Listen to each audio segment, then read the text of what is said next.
I train in biophysics. My specialty in physics is broad, as you know. But maybe let me show you my office. So I was born in this country, in Romania. That is so cool. I study optics, and Yeah. I apply optics. I like movies like Robert De Niro. I like Metallica. I Okay. do research that is on a post, and my whiteboard looks full of schematics and papers that I want to publish. I have some art there in the back from my daughter. Sure. So my first love was math. Right. So if you do math, or if you math and physics are interconnected. So math is abstract, and you can do it almost on your own. But somehow, sometime around your age, something snapped with me. So change. I was in Romania. I was doing my undergrad studies there in Bucharest, and really keen on theoretical physics, relativity. I liked geometry in math, differential geometry, surfaces. Man, I liked what happens. How do you measure distances on cursors? So very, very still cool stuff. But something changed. And what changed, to come back to what we started, what changed was that in the third year, there we did these labs. We did atomic physics, molecular physics, electronics, electronic circuits, we did nuclear physics. Sorry. And I can tell you, I had a vision. Something changed. I can remember now looking at the spectrum, seeing lines, and then from those lines inferring the structure of a molecule. As you know, molecules absorb light, and depending on their structure, certain lines are forbidden and certain lines are allowed. That's how you astronomy. You look at the sky, and that's you can identify elements in stars far away. So that for me was an amazing thing. The fact that you could go in the lab, you could take a spectrum, measure something, and out of that stuff, you could infer something about such a tiny thing or something far away. So I kind of fell in love with being in the lab and playing with lasers and optics. I never looked back. And in the third year in Romania, we had to make a choice. So it was like you go in the last 2 years and you make a choice for specialty. So what are you going to specialize in? Many, many different choices. Optics, condensed matter. And I started my fourth year, and my friends got worried that they couldn't find me in the theoretical physics bunch. And they started to ask around, where's Claudiu, where's Claudiu? And they found me. I was in biophysics. And it was really an amazing journey because I was also lucky. I mean, how should I put it? You have to be in the right place at the right time. As you know, there is this new book that I highly recommend it to you. It's called The Tyranny of Merit. It's an amazing book because this society puts so much emphasis on merit. We award jobs on merit. Of course, we have biases, but merit, merit, merit, merit, winners, winners, winners, and nobody talks about losers, where how the society views people that are not as lucky, where they don't have the opportunities that we might have at a certain point. So I look back and I think I was extremely lucky to be in the right place at the right time, and I was lucky to go to the Netherlands to do my research undergraduate. The equivalent of a fourth year I did in the Netherlands, far away from my country. I was away for 10 months almost. And I didn't do any courses. I only did research in the lab on a topic that I knew nothing about it. I wrote a thesis on it, and basically I convinced the group leader there that I maybe was worth to be offered a PhD position. So there, it's not like here, that GPA, this over here is kind of a machine. There's like a whole process you have to go through in order to get your PhD. Yeah, there is very, how should I put it, group or PI oriented.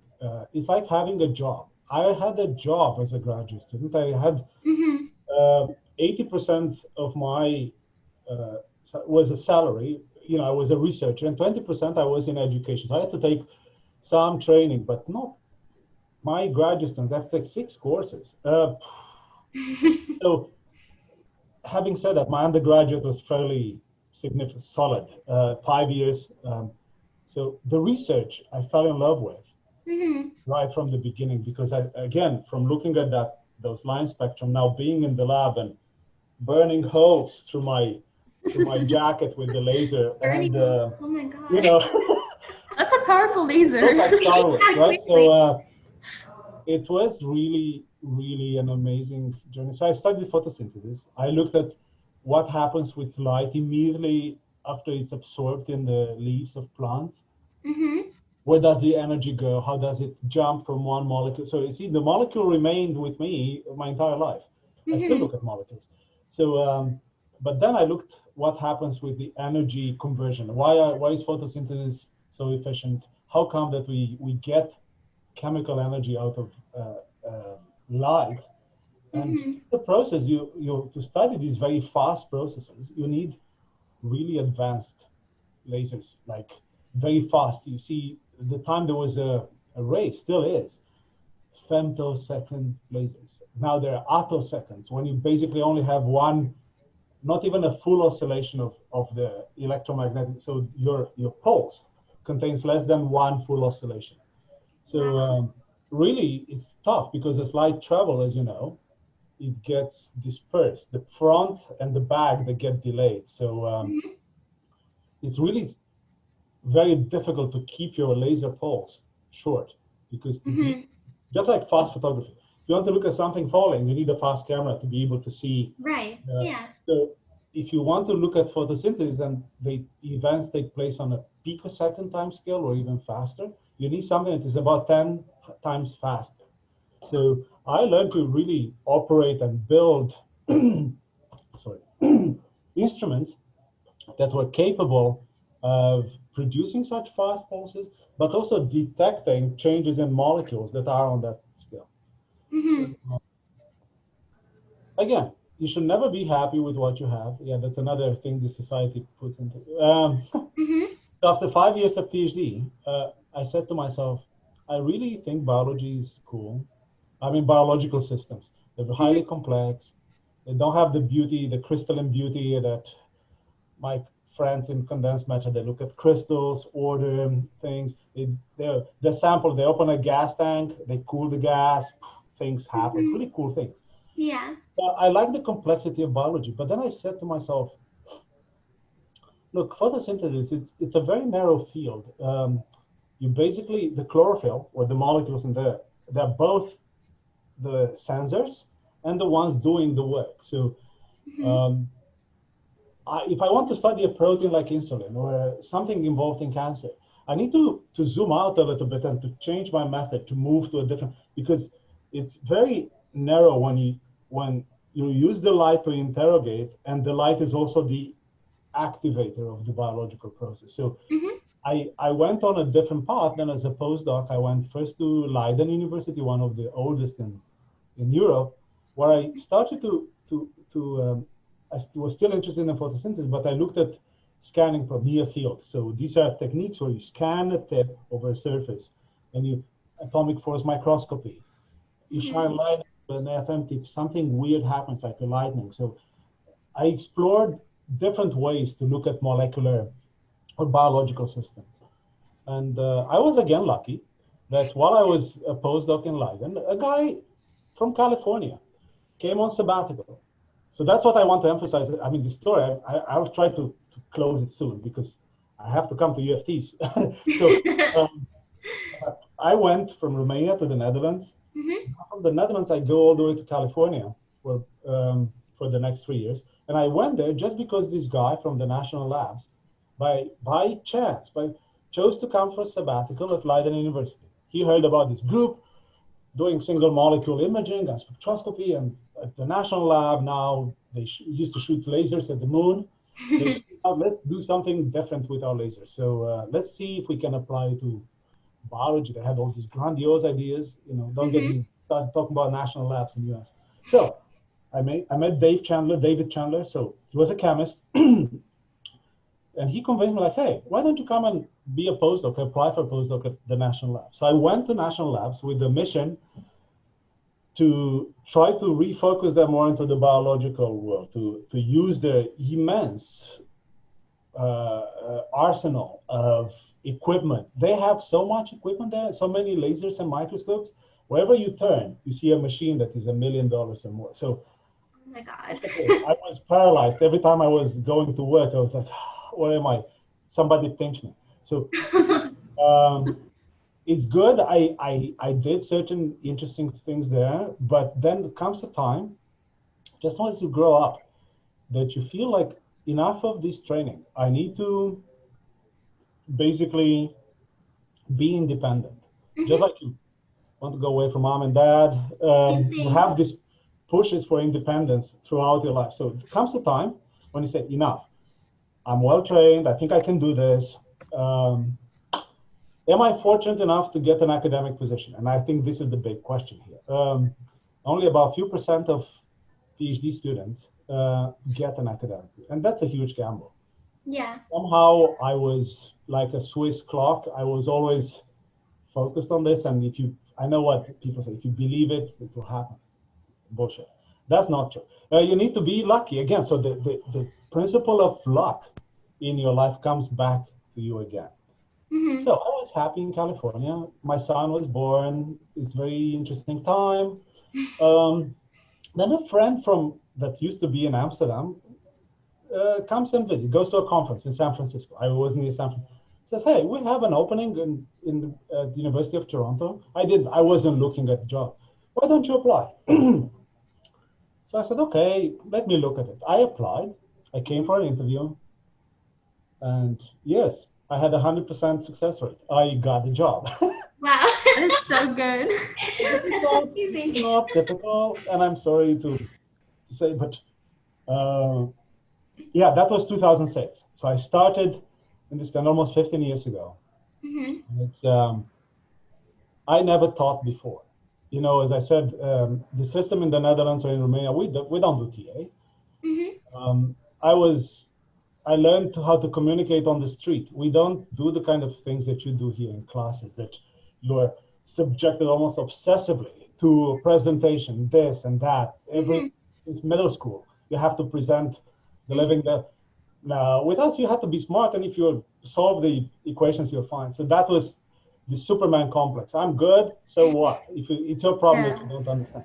Now, the biggest learning experience for me here was how to be a mentor, how to be a teacher, how to communicate what I these know ideas. Yeah. to students, to undergrads like you, or to my graduate students. So, because you can be, if you like philosophy, you can be smart in your own cave like Plato, but it doesn't worth anything if you cannot explain. So it's like, if you cannot explain something that you really don't understand it, that's my mantra. I agree. For me, that was the biggest change that I had to operate on myself, to learn on how to teach and how to, and I know UFT wants to recruit the best of the best, but we don't put too much emphasis on communication or teaching. They look like you have GPA, people that apply for academic positions have papers. So that's it. Now there is some modulation in that, but don't get to be a prisoner of these merit indicators that the society or the people around you put all the time, these boundary conditions in, or whether there's a grade in this course or this letter of recommendation. Try to escape that constraint, because we are so much more complex than one figure. Okay. So my research, just to close my research, I still look at molecules, and I use optics. I use very sensitive not unlike the ones you point at stars. Sensors that can detect single photons, sensors that are so sensitive that we can detect signals from individual molecules. And the Wow. beauty of this type of observation is that just like you do opinion polls when you have elections or when you want to figure out what the student union wants to implement, you can do opinion polls in the biological world. Hmm. This is something that happens with maybe 1% of, it's a low frequency event. So if you want to capture infrequent events in the molecular world, you can't take an average measurement. I think that's how I'm applying my techniques, which are based on optics, fluorescence. I build instruments that are capable of making these observations, and I look at proteins that are involved in uh, signaling, so receptors on the outer part of the membrane, and I Hmm. look at proteins that defy the dogma of biology, that they have a fixed structure, ones that are like shape shifters in the biological world. Hmm. How did I do? I think I should have an alarm clock to ring when I cross. No worries. Yeah, no, it sounds super interesting, and it kind of reminds me a lot of myself because before I think maybe grade 11 or grade 12, I was never really a math or physics person. And, similar to you, something someday just clicked. I'd always been really into music. I love opera. And then I took a grade 11 physics class and we were learning about sound waves. And I just thought the way that physics describes the universe was so eloquent, and how everything all around us is just all math and physics. And we can describe everything mathematically or physically. And from that point, it just clicked. And yeah, so really similar to what you were saying, it just kind of happened. So, does anybody in the chat have any questions they'd like to ask? I know I have a ton of questions that I could ask, but if someone wants to I ask didn't check the something. chat. Yes, so. I had a quick question if no one else has. Something I've been wondering is about research. Like when you first get started with research, something that scares me, and I've been talking to friends, and like it's kind of like a common feeling, is like, how do you know what you want to research? Like, how do you know that what you're researching is worth researching and there's actually something that you're looking for? You know what I mean?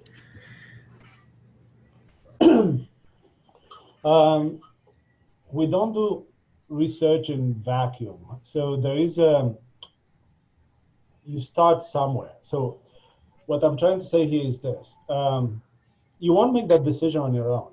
You would make that decision, you should inform yourself. So first, if you want to decide what field or what project is interesting, you basically need to first talk to the person proposing the project, right? You're not going to sit down at home and what you know so far, you're going to make a project. You're going to start on research that somebody else more or less proposed or designed. It doesn't mean that you have nothing to say about it, because as you do the research, you'll get new ideas. But your question comes, if I have a choice between several projects, how do I know which one is more relevant or worth my interest or my effort? To be honest, you don't. There is a risk factor in it. Yeah. Things may look good on paper. The only thing that you could do is to read a bit of literature, gain different perspectives from PIs, from other undergraduate students, from graduates, so from people that are partly or mostly familiar with the subject, and after that you make a decision. You can't decide on your own. It's not like a multiple choice question that you're asked.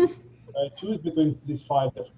I'll tell you, when I take ROP students or thesis research, I have interviews here. So I have, for this spring, I interviewed what, 25 or 30 students. I had multiple projects. So there is an interview and I'm trying to probe different aspects, but it's as well an interview that the students should have towards the PI or the professor. So communication is something that, you need to maintain that line of read literature, talk to people that are familiar with the subject, talk to past students or current students, and then you have to make a decision. I don't know if it's utilitarian decision that it's based on what are the expected results? Am I going to get a paper? Maybe, maybe not. Am I going to get a good reference? So are you going to make that decision based on expected results, outcomes, or are you going to make that decision based on what skills you're going to learn in the process? So it's up to you. I know what my... Thank you. Yeah, it's definitely a difficult decision. I know I also want to start to get into some research. I feel like by third or fourth year, if you do want to go into graduate school or further your education, like you should start to do research around that time. So yeah, it's definitely good to consider. Does anyone else from the chat have questions? I also still have a ton of questions I could ask, but I want to give other people their turn. Yeah, Shri? Can you hear me? Mm-hmm. So I just wanted to say that I'm a really big fan of spectroscopy, and it's a real honor talking to someone who has experience in spectroscopy, because I have my own little spectroscope right here, which is made out of a CD and DVD. And this is the best spectrum that I've got from a Nice. street light. That's pretty cool. Yeah. And I really got interested into spectroscopy like in high school, and it fascinates me a lot. Yeah. And I should... Too bad I don't do this for my lab, but there we have... I have all the microscopes on different optical tables, but we have an optical table which is called the play table. And on the play table right now, last summer, not this summer because of COVID, there was a physics student that started to build a spectrograph. So have a spectrograph, have a very nice camera, and a bunch of lasers, and he was trying to calibrate it because I want to take that spectrograph and plug it into with an optical fiber to capture the light from the microscope. So occasionally to be able to interrogate the spectrum of the full spectrum of the single molecule. It's something that I've done at some labs. So it's unfinished business, but that's the other part. We have to come back to Mela's question. Sometimes projects are open-ended. You don't exactly know where it's like the idea is to build this, where the idea is to make all these parts talk to each other and use programming, Python and all this other stuff. So you may have a technical project, like something that has a technical aspect. You may have a theoretical aspect. You may have a computational. So I had students this summer taking molecular dynamics data from some of the proteins that we studied in the lab and trying to see how the molecular dynamics agrees with the data that we measure, to see if the two meet in the middle or more to the right or to the left. So there are many different types of projects, right? Many different types of research. You should pick the one also, because when we make choices, we also instinctively make choices based on our personality. It's not only like a cold decision based on, I want my GPA to get a bump or something. Yeah, I feel like when you want to pick something to research, it should be the topic that sparks your most inner childlike curiosity, really. The one that makes you go like, oh my gosh, this is so cool, you know? Yeah, the one that just, catches your interest and yeah. Yeah, but you also have to be careful to see if the conditions are... So one of the questions I would advise you to ask is, what are the tools at my disposal to reach these goals? Yeah. Right? Because it may look good on paper and actually it's an interesting idea, but sometimes for one reason or another, you may not work in a property. There may not be anybody else that is, or some important pieces may be missing. They're coming later. So you need to think of those circumstances as well. Right? Yeah, definitely. Shri, did you have more to your question?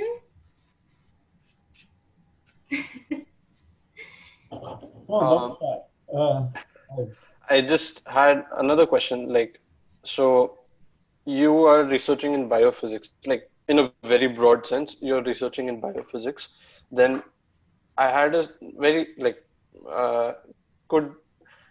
a simple question was how would you explain your research, what you do, to a high schooler, to a first year student, to a second year or a third year or a graduate student? Okay, there are different levels here, but Yeah. let's start. in the simplest way. The little engines that drive us are called proteins. So they are the little nano machines inside our cells, inside our body. The physics laws are universal. So they actually drive both the behavior of molecules and the behavior of stars and the entire universe. Just because things appear chaotic or indeterminate or stochastic at molecular level, that things we don't have the entire data at our disposal, it doesn't mean that we shouldn't attempt to understand the mechanics of it. So what I'm trying to do, I'm trying to sort out the forces and the behavior of molecules, of proteins, in a quantitative manner, because I can pull one of these books. Molecular and cell biology. And I'll open it at random. Yeah, it's here. What do you see? You see cartoons, right? Which are pretty good, you know. You also see structures. These are determined by physicists. So they use X-rays, they grow crystals. So what I'm trying to do in a nutshell, I'm trying to put numbers on the cartoons that my biology friends draw in the textbook. So, because deep down, we need to know when we take a drug, what is the efficacy of that drug? You know, we need to know when I shine certain amount of radiation on a person with cancer, how much radiation should I shine before killing the tumor, not killing the person? So, obviously, to answer these kind of questions and many others, you need to have a really quantitative mind. Qualitative understanding is going so far, but without the numbers on the arrows between A and B or B, you can't really design any, and not only understand them, but also design new drugs or new therapies or understand what is the nature, the physical nature of disease in a way. Mm. Yeah, that's so interesting. That's insane. Okay, does anybody have questions? Abada, Patrick? Do you guys want to ask anything? I have one like in more of a really, really general sense, because like from your experience back in like first year or second year, did you feel kind of like lost or kind of like you're in the wrong league or anything like that? Because Every like single day I feel like that. yeah, because right now I'm talking to people and like talking to classes and they're just like getting everything just like that, and I'm just still struggling with first year stuff. So I'm just wondering if it was like, you know, yeah, a most normal of the thing. time. Yeah, most of the time I feel so like out of everyone else's league. Like I look to someone to the right and to the left of me, and they know a million more things than I do. So you're always going to find someone who's smarter than you in your classes. All right. It's a very interesting question. I'll tell you how I experienced the first year, but I'll give you the counter example how I experienced the first year as a graduate student. So two very different things. So first year is undergrad. I came from high school, and basically I partied where I slept through the first year. There was nothing that the first year taught me new, other than, and you'll laugh here, programming, which is, but listen, you know what programming I'm talking about?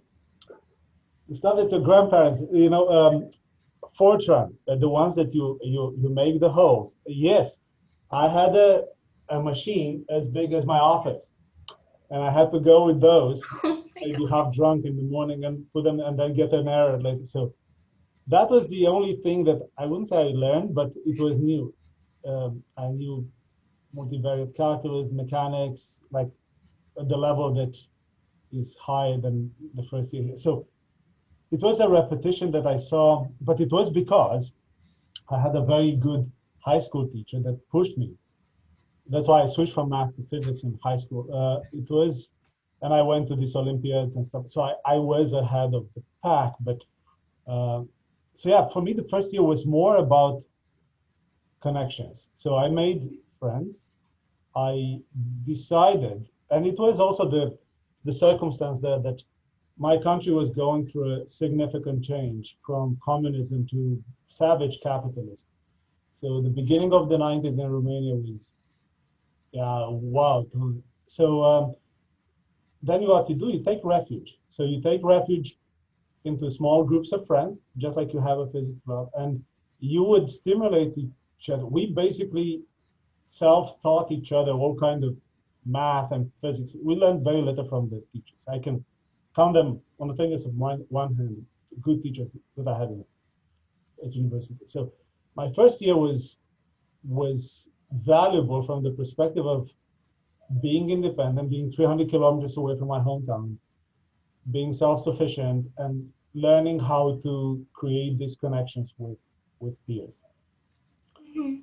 The experience that I had as a grad student, as a first year grad student, was entirely different. Was I came as Superman, and I can tell you, when I landed in Amsterdam and I went to like the first group meeting, you know, I learned English at the American Embassy in Bucharest, so my English was pretty decent. But I can tell you this, I got a headache after the first group meeting there, not because of the English. I got a headache because the way people were communicating. To me, it was an entirely new universe, this hierarchical stuff that I grew up with, like, Herr Professor. So people were rude. People were, I don't say, so direct, almost to the point of being disrespectful to each other at the group meeting. But you know what?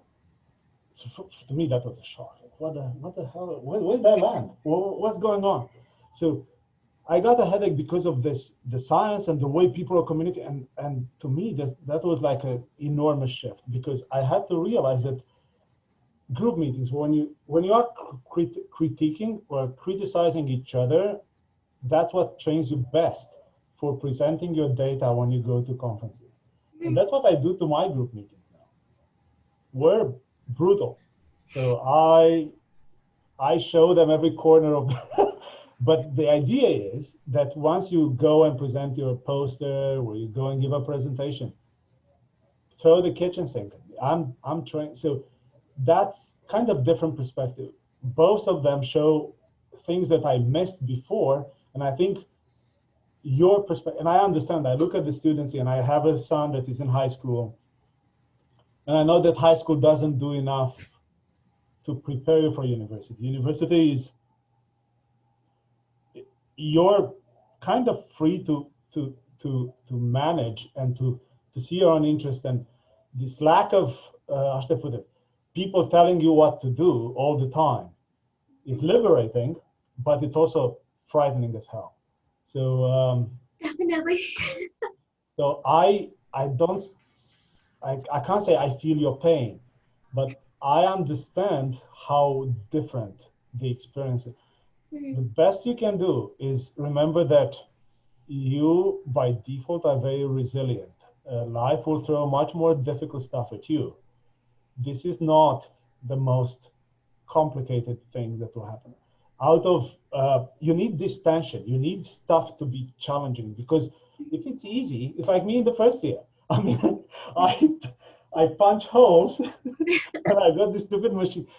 No, you want to be challenged. It's good to have that tension a little bit to challenge you. So yeah, and I regret, to be honest, that the high schools they could be a little bit more challenging. I have this idea that middle schools is where good curiosity and good ideas go to die. I've seen my kids in the grades 1 to 5, and then I saw what happens in middle school, and by the time you reach high school, either it's biology or school or something breaks in that curiosity, and it's very hard to maintain that enthusiasm. Yeah, you also have temptation. I don't want to go into details. It's a lot of, as you can see, I'm a parent too, so yeah, I'll shut up. It was a very good question, but it's a complex answer because there's so many facets to it. Yeah, of course. That gave me a lot of hope, though. Like, I know that, like, if everything's easy, then what's the point? But like, I still like just seeing everybody around me on a completely different league kind of just crushed my spirit. But like, now that you say that, it kind of gives me a little bit more hope to just like keep going forward and see how that like is gonna, like, where that's gonna lead. And we borrow strength from each other, right? And I think that's what we all miss by not being in class. We were just talking in the beginning. I have ad hoc interactions with my colleagues. I miss that.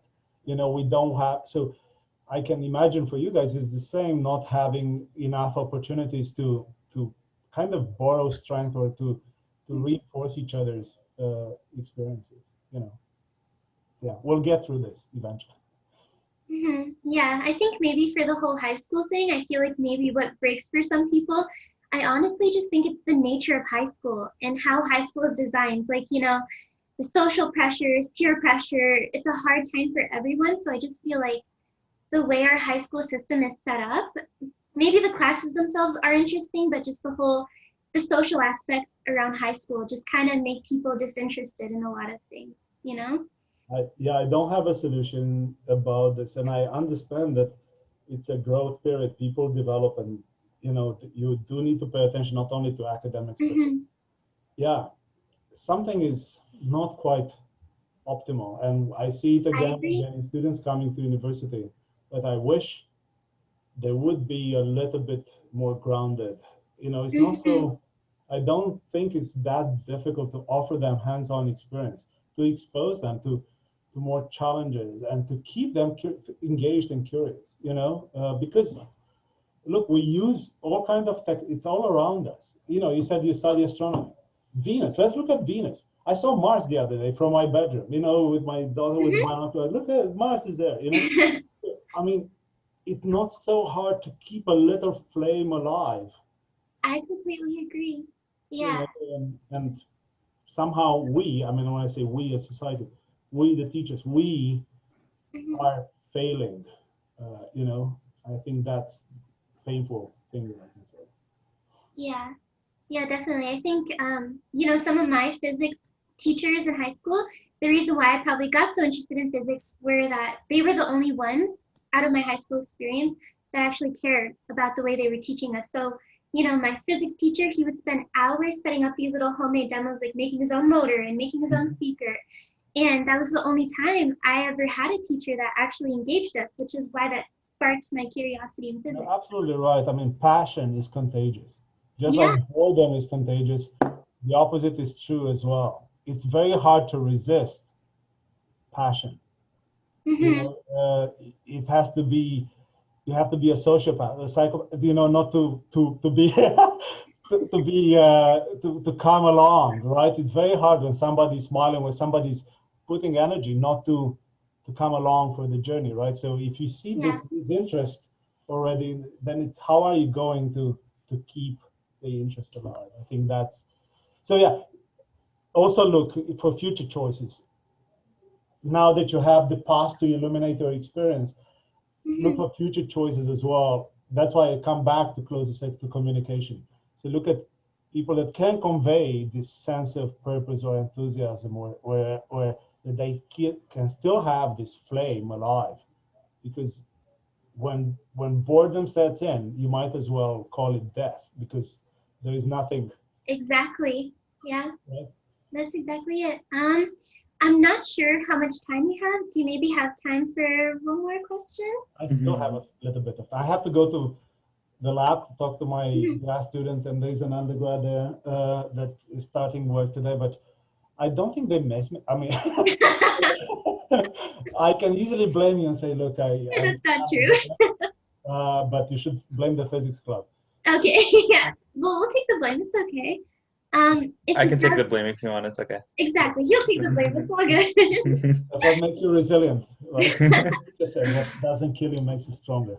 That's exactly it, yeah. So if you do have time, maybe Patrick, if you want to ask a question. Actually, I just like listening to his experiences and how life has taught him all this stuff. So I'm actually good. I just want to listen to you guys. Okay, that's perfect. Okay, I guess I can maybe ask one of the questions I had. So I think my biggest question in terms of everything, and this is something I continuously face every single day, how do you overcome failure or rise above failure? Because almost every day I experience failure. Like I've experienced it a lot in first year, not doing well on certain tests, you know, stuff like that. And I think being a physics student, especially doing experiments, you will encounter a lot of failure. So how do you maybe use it as a tool or rise above it? It's a very, yeah, it's a very tough question.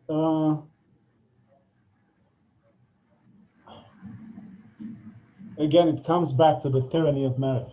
It comes back to the fact that this society, and we are hardwiring our children, we are hardwired Mm-hmm. to crave and to appreciate only success and the limelight, right? So failure is something that we we should embrace. I think that's where,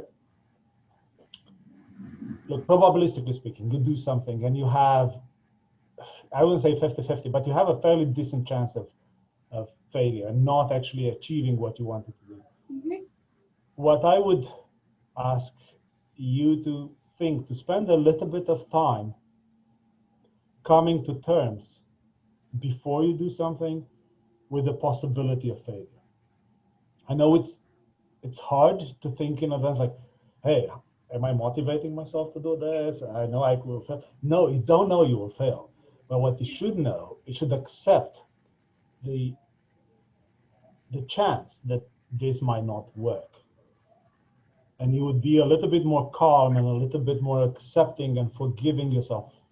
You see, successful people, there are many studies that show that successful people that have self-confidence, they have a right amount of tension between being confident enough to try new things, but also humble enough to know their own limits and to push themselves, like, I'm not good enough, right? So it's, if the needle goes one way of the spectrum, you can become a narcissist, right?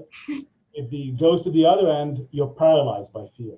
Mm-hmm. So you need that balance between fearing for being the imposter syndrome, right, and being confident. And what can I tell you? Confidence comes really slow. The feeling of having self-confidence in your own abilities, and Mm-hmm. more so not in success, but the resilience. The fact that even if you don't succeed, you'll find an option or a solution. This is not the end. That's, you can zigzag a little bit. So you're young. You still have a lot of different options that you. And I know this is a truism or such a blasé thing to say that, yeah, you have so many opportunities. But no, think of it as resilience. If you hit a wall, you can always take a step back or laterally and take a different perspective. This is not final. It's not, very little things from what we do are so final or life and death that you can't change or you can't enact change. It's the mentality that you come to it, that you have to have realistic expectation, give your best, and have this right tension between wanting to excel and not being happy or content with your effort, right? Mm-hmm. So you can always say, I think I could have done better, you know, but not on a destructive kind of, because if Yeah. you can be destructive, and it's difficult to preach this. I know my confidence has been built slowly through the years, but I can tell you in high school I was a wreck because I pushed for math and I tried my best to excel in math, but I reached a level, and when I didn't try high enough in grade 12, guess what? I qualified for the national competition both in math and physics. So Wow. Oh my God. I said, but I didn't try so hard in math. So sometimes things happen to you when you don't, when you're not obsessed with things. But to come back to confidence is something that you are building now. It's not, you're not a final product. You will need reinforcements, and that's why you need each other, but that's why you also need to take opportunities to, not to show, to demonstrate, but to prove to yourself, can I do this? Can I, and it's not a grade in quantum mechanics. Maybe it is, doing a research project or having an internship somewhere where taking yourself out of the comfort zone, doing a summer school where something. Yes, look, I don't deny that I did take some confidence from having good performance in my undergraduate courses. Not all of them, because some of them were useless or senseless, but there were some topics that I really enjoyed. I enjoyed classical mechanics, the third year level that you do. Maybe 1 year I'll get to teach that. That's my favorite topic. Statistical mechanics. So there are certain courses, topics that each of you may have their own favorite, like Sri was saying about spectroscopy. So for those that you care much, give your and I think you will. It's that marriage between passion and abilities that will allow you to shine, and you borrow confidence from it. It's kind of a self-propagating pulse. Long-winded answer, but it's a very tough question. Let me come back to. It's a very tough. I don't have a final answer. I don't think anybody would, honestly. I think you just kind of figure out how to deal with failure as you go through the motions, honestly. Yeah. Yeah. And, it depends a lot on the people around you. I should say the society, your environment is crucial in this, because if you surround yourself by people that are, for lack of a better word, very keen on recognizing success and punishing failure, it's not healthy. It's not maybe healthy on the short term when you keep winning, but physics is not like stock market. You shouldn't be in that business. I hate stock market. So I can come up with programs, algorithms to look at change, but I'm not interested. I put it in a box. You need to surround yourself with an environment, with friends or with peers that can accept your failures, that don't point the finger at you. And that's, I think, where the more damage comes. If we see a negative image of us being projected and the people around us reinforce that image, is very destructive. It's very painful. Yeah, that makes perfect sense. Yeah, I think the whole marriage thing between, I guess the marriage between passion and also accepting your limitations really makes sense. Yeah, no, I think it was very well put. Yeah, it's great advice. Yeah. So you're raising do you have something to add? Shri says he has a small question. I'm just wondering about your time though, because you do have to go do something. Yeah, so I can be until 2:30, so that's okay. Did you want to ask, Shri? Yeah. Sorry if this is taking more of the time, but I did not want to end the meeting on a topic like failure. So I wanted to. Why not? That's true. Yeah, although it is important that we, accept failure and go about it. But my question was regarding something else. And it was regarding that you spoke of competitions that you took part in high school or in early undergraduate years. So how does competition, those types of competition, help a student, gain confidence or, be better at what he or she does?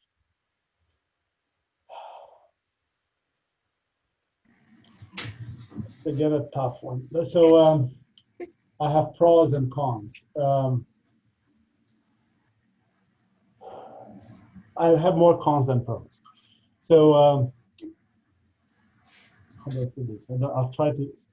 Well, I can say a bit longer, but I grew up in a country not unlike Soviet Union, where these countries that put a lot of price on performance, excellence in sports, in science. So when the teachers would teach, they would teach to the top 5% in the class. If I go back and ask the rest of my class, how did they experience the learning process? It was a failure. I experienced it as a success, but overall, the system was failed. And it was mass production of prizes and competition and to show the world that we are worthy. And that's not the right approach. Having said that, it did build a certain confidence that I was good, smart, or talented enough. Mind you that once I was at university, I didn't need that reinforcement anymore. I borrowed strength. I had my peers, and together we kind of accepted each other, and we could. I can tell you, I didn't win many awards after my high school time, so I don't apply for awards. I know this here, it's a constant. I have colleagues that all the time apply for awards, but I'm not. It's probably also like a post-slavery syndrome that I've been obsessed as a teenager with this award mentality that I developed exactly the opposite. So I'm a little bit reluctant to advise you to go too far into that direction of competitions and awards. It's more of a push for self-excellence, yourself to excel. I know it's hard to self-motivate yourself in the solitude of your cave, and that's why you still need, that's why university gives you the best environment, because you have peers, you have people that share this kind of interest. And that's the biggest, and you could be exposed to research, then your universe will expand more and more, and then you come to appreciate, ultimately, not so much the academic performance, but in my case, what I'm looking now, I'm looking at research performance. I want to publish a paper. I'm curious about, I wanted to have an impact. And I look at it not as something that I want to put a frame on my wall, that I got this award for this. No, I look at it, I'm happy when one of my trainees, one of my students gets to be a co-author or to publish a paper. I think that is an achievement, and I'm happy for them. And I think it's a different mentality than going to a big hall and have like 200 people solving 5 problems, who solve it faster. That's tiger parenting with tiger. I don't think that's healthy. I know it's a long, I'm still below, but you see, it's complex answer. I wish I could tell you black and white, but my personal feeling now, I'm more against open and I compete. I have to compete every year to write grants, and I experience failure, abject failure all the time. Only 5 or 10% of what I write gets funded. So imagine that. You write 10 things, and 9 out of times you're getting this. How would you survive? I think you feel kind of bad. No, but it comes back to the question Martine asked about failure. So you need to be wired to absorb this and to try to do better and to see alternatives. So, I'm forced to compete, but at the same time, I don't look at my life or my achievements being completely hanging on the thread just because of this competition. I feel like it's also important to detach like our sense of personal self-worth from the work we do, because then if we fail for something that is perhaps out of our control, and then we absolutely feel really bad about ourselves, when it's like, I think that it's like we should like learn how to take a step back from these things too. Absolutely. I mean, you put it very nicely. What we do and who we are distinct things. In the end, they overlap. I keep telling my son, we are what we do when nobody's looking. We are not what we say when everybody's listening. That's the current mantra. He's alone now at home doing online coursework on science. So of course, I keep telling him that he is what he does when nobody's looking. But it's a distinction, right, between our actions and our personality, and how the people around us see us versus how we see ourselves. So we are not entirely defined by one particular action, grade, paper, failure, success, right? So that's probably one key thing that I would invite you to reflect on. You know, Yeah. that helps you survive, right? And luckily we're endowed with forgetting things. You know, if we would have the memory of an elephant and have all this memories of failures all the time doing on us, it would be very hard to survive the day, right? So like this, we can, you know, look outside, see beautiful colors, talk to people. Yeah, I wish I could talk to people. I gotta go, but it was good chatting with you. So This was amazing. Thank Yeah, you thank so you. much. Thank Yeah, you this so was much for taking the time to talk with us about this. thank you for reaching out, and hopefully I'll see you in one of my courses sometime in the I future. hope so. That would be so nice. I'm really looking forward to that. Okay. Okay, Thank you. Bye. Thank you. Take care. Bye.